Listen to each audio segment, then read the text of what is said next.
मंचावर उपस्थित माझ्या निवडणुकीमध्ये ज्यांनी मला पराभूत केले आणि निवडून आले ते बजरंग बाप्पा,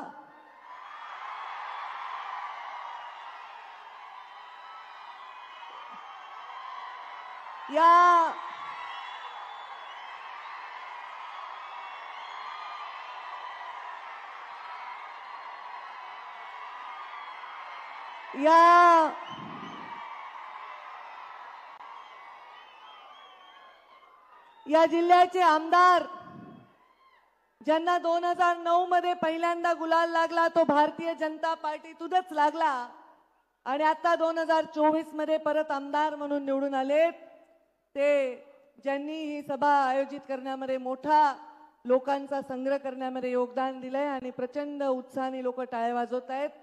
राष्ट्रवादीचा खासदार निवडून आणला म्हणलं तरी भाजपच्या आमदारांच्या टाळ्या जास्त वाजल्या आहेत, ते आदरणीय सुरेश अण्णा धस. मंचावर उपस्थित आमचे ज्येष्ठ मार्गदर्शक, अनेक वर्ष ज्यांचा संबंध आमच्या परिवाराशी आहे आणि पहिल्यांदा लोकसभा निवडणूक त्यांनी सुद्धा इथून लढली, ते आदरणीय प्रकाशदादा सोळंके. मंचावर उपस्थित माझे सहकारी आमदार नमिता मुंदडा, आताच नवनिर्वाचित आमदार गेवराईचे विजयराजे पंडित आणि बीडचे आमदार संदीप क्षीरसागर. बघा देवेंद्रजी, तुम्ही बघताय ना तुम्ही. आणि मंचावर उपस्थित माजी आमदार, 3 वेळा राहिले का धोंडे साहेब? 3 वेळा झालेत का आमदार?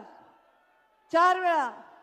भीमरावजी धोंडे साहेब माझ्या वडिलांचे अत्यंत चांगले मित्र आणि आपल्या भाजपचे आमदार राहिले देवेंद्रजी जेव्हा मुख्यमंत्री होते तेव्हा. मंचावर उपस्थित अपक्ष म्हणून निवडून आले होते, युतीच्या शासनामध्ये आमदार राहिलेले साहेबरावजी दरेकर. मंचावर उपस्थित आमच्या शासनात आमचे मुख्यमंत्री जेव्हा देवेंद्रजी होते तेव्हा गेवराईचे आमदार राहिले लक्ष्मण पवार.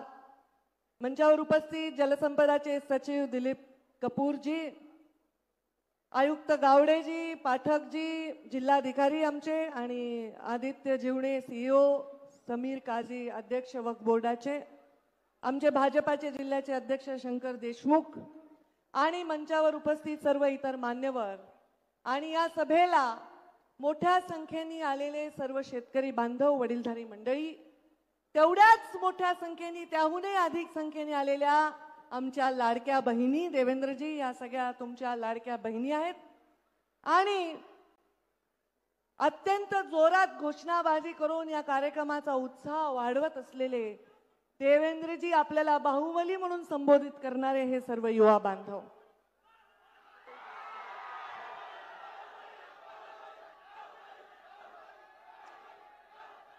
देवेंद्रजी, एक किस्सा आठवला मला की आपण जेव्हा मुख्यमंत्री म्हणून ते तुम्हाला बाहुबली म्हणतात, खरं तर तुम्ही आमच्यापेक्षा ज्येष्ठ आहात, नेते आहात आणि आम्ही ज्या कॅबिनेट मध्ये काम करतो त्याचे तुम्ही प्रमुख आहात.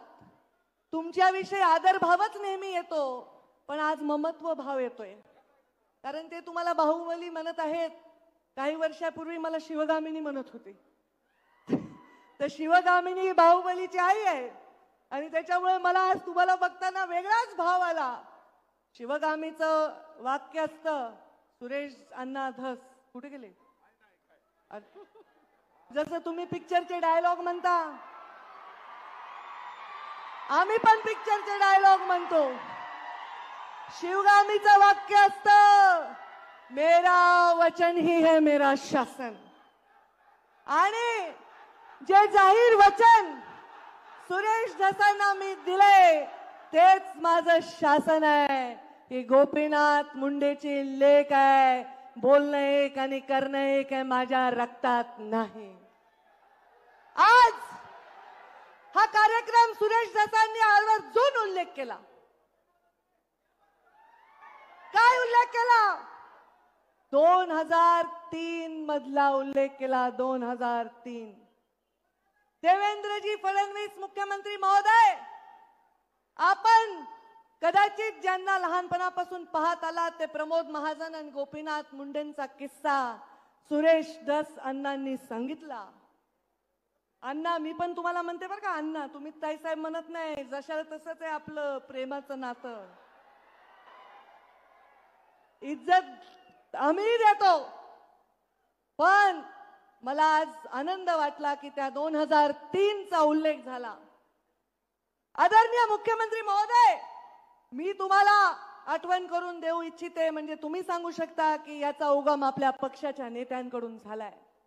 या ठिकाणी एक सैनिकी छावणी होण्याची प्रस्ताव जॉर्ज फर्नांडिस मंत्री असताना झाला होता. आणि हे पोरं आता घोषणा देत आहेत, युवा आमचे उत्साही, ते कदाचित लहान असतील, रांगत असतील, जन्मलेही नसतील. 2003 यामध्ये प्रमोद महाजनांना एक पत्र मुंडे साहेबांनी 2003च्या जानेवारीत दिलं आणि 19 फेब्रुवारी 2003 ला जॉर्ज फर्नांडिसांना पत्र दिलं की हे 40-42 जे गाव आहेत हे माझे गाव आहेत, इथे राहणारे माणसं माझे जीवाभावाचे, इथे सैनिकी छावण्या करू नका, इथे शेतकरींचा उदरनिर्वाह शेतीवर जातो, या जमिनी बागायती असून इथे पाणी येण्यासाठी इथे एखादी उपसा सिंचन योजना करा. हे 2003 चं त्यांचं पत्र, ज्याचा आवर्जून सुरेश अण्णांनी उल्लेख केला. आपल्या जिल्ह्याच्या शेतकऱ्यासाठी, आपल्या जिल्ह्याच्या तळागाळातल्या माणसासाठी सदैव काम करताना, कुठली भूमिका घेताना कधी मागे पुढे बघायचं नाही. आजच्याही कार्यक्रमात चर्चा होती, पंकजा मुंडे येणार येणार येणार, का नाही येणार बाबा? सुरेशांना, तुम्ही आपल्या जयदत्तचं लग्न केलं तेव्हा मला साडी घेऊन पत्रिका घेऊन आला होतात, तेव्हा मी आले. धाकट्याचं नाव काय? सागरचं करताल, तेव्हा बोलवलं तर येईन बाबा, नाही बोलवलं तर नाही येणार. पण हा कार्यक्रम शासनाचा आहे आणि आज तरी शासन देवेंद्र फडणवीस आणि पंकजा मुंडे मंत्री आहे, राधाकृष्ण वाके पाटील मंत्री आहे, तेव्हा मी आले. तुम्ही घरगुती कार्यक्रमाला बोलवलं तर येईन, पण हा सरकारी कार्यक्रम आहे आणि हा माझ्या शेतकऱ्यांच्या भविष्याचा कार्यक्रम आहे. त्यामुळे इथे कुठे बॅनर मध्ये फोटो आहे का, पत्रिकेत नाव आहे का, माझी खुर्ची कुठे आहे, ह्या कसल्याही गोष्टीत मी पडले नाही. तुमच्यात जरी बसून मला बसता आलं तरी मी आले असते, पण माझंही भाग्य मोठं आहे ना. मी पण मुख्यमंत्र्यांची लाडकीच वाटते, कारण मी त्यांच्या हेलिकॉप्टर मध्ये आले. पण देवेंद्रजी फडणवीसांना मला सांगायचंय, बीड जिल्ह्यात जेव्हा 6 पैकी 5 आमदार निवडून येतात तेव्हा तुम्ही मुख्यमंत्री होता. बीड जिल्हा फार लकी आहे, कारण बीड जिल्ह्यामध्ये 19 मध्ये 14 मध्ये 6 पैकी 5 आमदार निवडून आले. आता आमचे सहकारी आमच्या बरोबर आहेत, आमच्यावर राष्ट्रवादी आहे, अजितदादा पवारांचेही आमदार आहेत. आम्ही मरमर करून काम करून निवडून आणलंय. आज आम्ही एकत्र आहोत, ते पालकमंत्री आहेत, त्यांना विश्वास आहे की पालकमंत्री झाल्यानंतर कडकपणे काम करून या जिल्ह्याच्या कानाकोपऱ्यात विकास देण्यासाठी ते आम्हाला नेहमीच सहयोग करतील. पण आज देवेंद्रजी, तुम्ही मुख्यमंत्री झालात तेव्हा पहिल्यांदा आलात, 5 आमदार या बीड जिल्ह्याचे झाले आणि मी पण मंत्री झाले. बघा, मी मंत्री झाले आणि तुम्ही मुख्यमंत्री झाला, थोडंसं लक आमचं पण आहे, पण तुम्ही मुख्यमंत्री झाल्याचा आनंद हा आहे. कुठला अभिनिवेश नाही, कुठला बडेजाव नाही. मला माहिती, जेव्हा हे भाऊबिलीच्या घोषणा देत आहेत, कारण देवेंद्रजींना मी ज्या पद्धतीने ओळखते, तुमच्यापैकी मंचावरचं मला नाही वाटत तेवढं पद्धतीने ओळखतंय कोणी. देवेंद्रजी थोडेसे ओशाळलेत, थोडे लाजायलेत, आणि हे त्यांना कदाचित फार अस्वस्थ करणार आहे. कारण काम करा, कामाने तुम्ही कीर्ती रूपाने उरा, हे संस्कार भारतीय जनता पार्टीचे राष्ट्रीय स्वयंसेवक संघाचे आहेत. आणि त्यामुळे आज त्या संस्कारात वाढलेला एक माणूस या राज्याचा मुख्यमंत्री झालेला आहे आणि माझ्या बीड जिल्ह्यामध्ये आले आहे. त्यामुळे मी येणार म्हणजे येणार. शेतकऱ्याच्या शेतात पाणी जाणार आहे, मी येणार म्हणजे येणार. तुमच्या डोळ्यातलं पाणी पुसायची वेळ आल्यावर कोणताही अभिनिवेश न ठेवता येणार म्हणजे येणार. कामासाठी, या जिल्ह्याच्या विकासासाठी, या जिल्ह्याची कॉलर टाईट करण्यासाठी कोणताही भेदभाव कधी करणार नाही. सुरेश अण्णांनी पण उल्लेख केला, 5 वर्ष मी मंत्री राहिले, पालकमंत्री राहिले, पण एवढा सुईच्या टोकावरची सुद्धा घटना कधी घडू दिली नाही. या जिल्ह्यामध्ये कानाकोपऱ्यामध्ये विकास करताना कधी कुणाचे जात धर्म विचारला नाही. सुरेश अण्णांसाठी देवेंद्रजी फडणवीस उभे राहिले आणि आम्ही रात्रीचा दिवस एक केला आणि तेव्हा त्यांना निवडून आणलं. ते म्हणले ते हरळ उगवली वगैरे, त्यांची भाषा खरंच आहे. काम करणाऱ्या माणसावर हरळ उगवते जर त्याला पद नाही दिलं, आणि त्याला पद देत असताना कधीही कुठल्या गोष्टीचा विचार नाही करणारं काम आम्ही केलेलं आहे.